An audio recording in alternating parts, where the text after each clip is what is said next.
అధికారంలోకి వచ్చిన తర్వాత కూడా టీడీపీ ఎంపీలకే గుత్తేదారులకే కమిషన్ వేధింపులు తప్పడం లేదన్న ఆరోపణలు తీవ్ర రాజకీయ దుమారం రేపుతున్నాయి. అనంతపురం జిల్లా పరిధిలో చోటు చేసుకున్న తాజా ఘటన టీడీపీ శ్రేణుల్లోనే కాకుండా ప్రజల్లోనూ చర్చనీయాంశంగా మారింది. అనంతపురం జిల్లాలో 7 కోట్ల విలువైన పైప్ లైన్ టెండర్ పనులను టీడీపీ ఎంపీకి చెందిన గుత్తేదారు దక్కించుకున్నారు. అయితే ఈ పనుల్లో నుంచి 10% కమిషన్ ఇవ్వాలంటూ స్థానిక టీడీపీ ఎమ్మెల్యే నేరుగా గుత్తేదారికి ఫోన్ చేసి బెదిరింపులకు దిగినట్లు సమాచారం.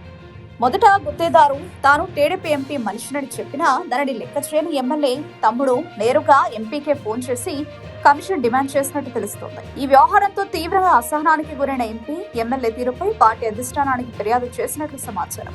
అయితే ఇదే అంశంపై ఎమ్మెల్యే మరింత దబాయింపులకు దిగినట్లు ఆరోపణలు వినిపిస్తున్నాయి. అధిష్టానానికి ఫిర్యాదు చేస్తావా? ఇక్కడ మేమే అధిష్టానం, నాదే రాజ్యం, నన్నెవడూ ఏం చేయలేడు అంటూ ఎమ్మెల్యే బెదిరించినట్లు ప్రచారం జరుగుతోంది.